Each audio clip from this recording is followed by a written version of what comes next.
ദേവൂട്ടിക്കൊപ്പം വരികയാണ് അമ്മേ മൂകാംബികെ. എല്ലാ ദിവസവും രാത്രി 8:30 നമ്മുടെ സ്വന്തം സൂര്യ ടിവിയിൽ. ഓ ഓ എന്തുവാവേ, എന്തു വേണം? അങ്ങനെ ഇന്നത്തെ അംഗം കഴിഞ്ഞു. ഓരോ ദിവസവും എത്ര ശത്രുക്കളായിട്ടാ ഫൈറ്റ് ചെയ്യേണ്ടി വരുന്നതെന്ന് നോക്കിയേ. എന്നാലും പരശുമാമൻ ഇത്രയും ഭീകരനാ ഞാൻ സ്വപ്നത്തിൽ പോലും വിചാരിച്ചില്ല. പഴയ പട്ടാളല്ലേ, അത്യാവശ്യ അഭ്യാസങ്ങളൊക്കെ അറിയാതിരിക്കോ? ശരിക്കും ആ സുഗുണന്റെ കയ്യിൽ നിന്ന് മാമൻ കാശ് വാങ്ങിച്ചിട്ടുണ്ടാവോ? സംശയം എന്താ, പരശുമാമനല്ലേ ആള്.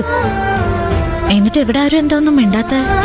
അത് പിന്നെ പരശുരാമൻ വെറും പരശുരാമനല്ലല്ലോ, ചെമ്പകശ്ശേരി പരശുരാമനല്ലേ. ഈ വന്നവനാരാ? ഏതോ ഒരു സുഗുണൻ. അപ്പൊ പിന്നെ നമ്മൾ ആരുടെ കൂടെ നിക്കണം? ന്യായത്തിന്റെ കൂടെ നിൽക്കണ്ടേ?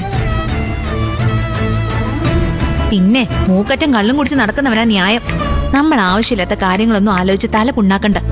ഇവിടെ തീരുമാനങ്ങളൊക്കെ മുത്തശ്ശിയുടേതാ. മുത്തശ്ശി പറയും, നമ്മൾ അനുസരിക്കും. എന്താ അത് പോരെ? അത് പോരാന്ന എന്റെ അഭിപ്രായം. അന്യായമായ കാര്യങ്ങൾക്കൊന്നും ഞാനിന്ന് വരെ കൂട്ടു നിന്നിട്ടില്ല. അപ്പൊ പിന്നെ എന്റെ കുഞ്ഞിനെ സ്വീകരിക്കാൻ പറഞ്ഞപ്പോ ഒരു 100 മനസ്സോടെ പൂജ അതിന് തയ്യാറായതെന്താ?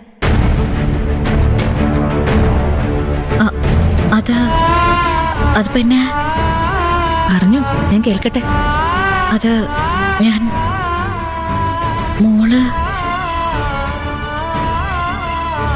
ആമി ചേച്ചിയെ അത്രമാത്രം സ്നേഹിക്കുന്നു, വിശ്വസിക്കുന്നു. ചേച്ചി എന്ത് പറഞ്ഞാലും ഞാൻ അനുസരിക്കും. ചേച്ചി എന്നെ സ്നേഹിച്ചിട്ടില്ലെങ്കിലും ഞാൻ ചേച്ചിയെ അന്നും ഇന്നും എന്നും സ്നേഹിക്കും. മോളെ,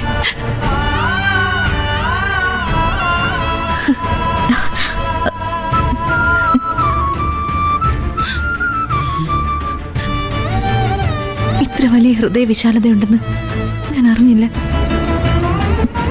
ചേച്ചി മോളോട് ഒരുപാട് തെറ്റുകൾ ചെയ്തിട്ടുണ്ട്. എല്ലാം പൊറുക്കണം.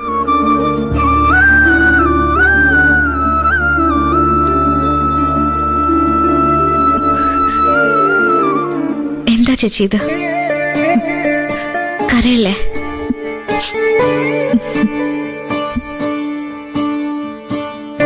എന്താ ചേച്ചി ഇത്? ഞാൻ ഒരിക്കലും ചേച്ചിയെ വെറുത്തിട്ടില്ല. ഓരോ തവണയും ചേച്ചിയെ നോവിക്കുമ്പോ ഇന്നല്ലെങ്കിൽ നാളെ ചേച്ചിയുടെ മനസ്സ് മാറണം എന്നുള്ള പ്രാർത്ഥനയിലായിരുന്നു ഞാൻ. എന്റെ പ്രാർത്ഥന ദൈവം കേട്ടു. അതിന്റെ തെളിവല്ലേ ഇത്?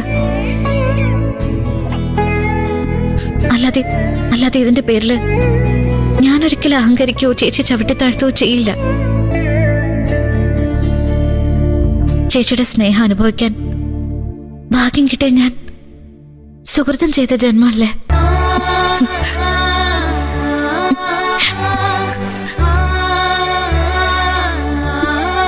ഈശ്വര, എന്തൊരു സൂചിപ്പിക്കലായത്.